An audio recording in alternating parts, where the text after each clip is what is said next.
Canada tourist visa নতুন update. আপনি tourist ভিসায় গেলেই সেখানে বৈধতা পাবেন।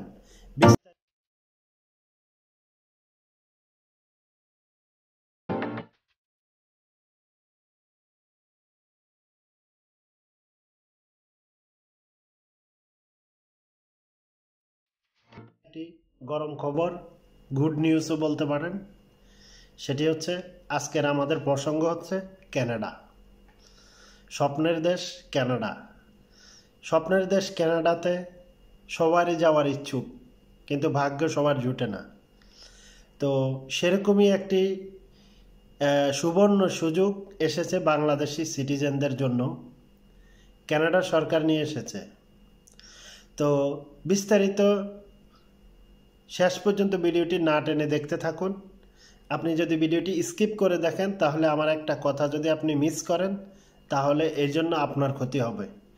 আমার দায়িত্ব আপনাকে সঠিক তথ্য দেওয়া, সঠিক ইনফরমেশন দেওয়া, আর আপনার দায়িত্ব সুস্থ মতে বিদেশ গমন করা। তো অবশ্যই ভিডিওটি না টেনে শেষ পর্যন্ত দেখুন। প্রিয় ভিউয়ার্স, আমি প্রায় আপনাদেরকে বিভিন্ন দেশের ভিসা ইনফরমেশন, বিভিন্ন দেশে যাতায়াত, বিভিন্ন বিষয়ে আমি সঠিক যে ইনফরমেশনগুলো সেগুলো দিয়ে আসছি, এবং আমি কখনো কাউকে বলিনি আমার চ্যানেলটি সাবস্ক্রাইব করেন। যার ভালো লাগে, যে মনে করে আমার ভিডিওটি সলিড, আমার ইনফরমেশন কারেক্ট, সেই কিন্তু আমার থেকে সাবস্ক্রাইব করে নেয়। তা আমার একটাই দাবি থাকবে, আমার ভিডিওটি যদি ভালো লাগে একটা লাইক দেবেন, এটাই হলো আমার দাবি। তো শুরু করছি। কানাডা সরকার 2023 সালের ফেব্রুয়ারি মাসে একটি নতুন আপডেট নিয়ে এসেছে, নতুন রুল নিয়ে এসেছে। তাদের 2022-এ যে পূর্বের যে রুল ছিল সেটাকে পরিবর্তন করে নতুন একটি রুল নিয়ে এসেছে। সেটি হচ্ছে, আপনি যদি ট্যুরিস্ট ভিসায় কানাডা গমন করেন অথবা ভিজিটর ভিসায় কানাডায় গিয়ে থাকেন বা যান, তো বিশেষ করে ট্যুরিস্ট ভিসা, এই ভিসাগুলোর মেয়াদ হয় 3 মাস। সিঙ্গেল এন্ট্রি যদি হয় তাহলে 3 মাস হয়, 180 দিন। আর যদি ডাবল এন্ট্রি হয় তাহলে হয় 3 মাস। ডাবল এন্ট্রি একই হয়, ডাবল এন্ট্রি হলে একই, বা 3 থেকে 6 মাস এর মধ্যে হয়। কিন্তু এখন এই কানাডা সরকার মানে বিভিন্ন দেশ থেকে তাদের যে সুযোগটা তারা দিচ্ছে, বিভিন্ন দেশের ইউরোপের বাইরের কান্ট্রিতে যারা আছে তারা যদি ইউরোপের এই কানাডা ঢুকতে চায় তাহলে ট্যুরিস্ট ভিসার মাধ্যমে তাদের জন্য এই বড় সুযোগটি রেখেছে। সেটা হচ্ছে, আপনি সেখানে যাওয়ার পরে আপনার ট্যুরিস্ট ভিসা, ভিজিটর ভিসাকে আপনি ওয়ার্ক পারমিট ভিসায় কনভার্ট করতে পারবেন। এক। দ্বিতীয়ত হচ্ছে, আপনি সেখানে ওয়ার্ক পারমিট পাওয়ার পরে আপনি এটা যদি দীর্ঘ 5 বছর স্টে করতে পারেন, বা এটার মেয়াদ হচ্ছে 2 বছর। আপনাকে যদি ট্যুরিস্ট ভিসা 3 মাসের এটা ভিসায় যাওয়ার পরে আপনি যদি আবেদন করেন ওয়ার্ক পারমিটের জন্য, তাহলে আপনাকে 2 বছরের ওয়ার্ক পারমিট দেবে।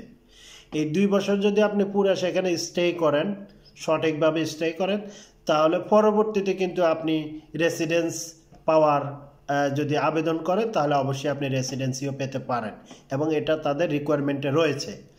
তো তাই কানাডা সরকার এই 2023 সালে এই যে বড় সুযোগটি নিয়ে এসেছে, আমি মনে করি এটা বাংলাদেশি সিটিজেনদের জন্য মনে করি আমি বিগ অপরচুনিটিস। তো অবশ্যই যারা বিশেষ করে কানাডাতে যাওয়ার চিন্তাভাবনা করছেন, ইউরোপের স্বপ্নের দেশে যাওয়ার চিন্তাভাবনা করছেন, অনেক চেষ্টা করছেন, বিভিন্নভাবে যেতে পারছেন না, তো এটা হচ্ছে তাদের জন্য একটি বড় সুযোগ।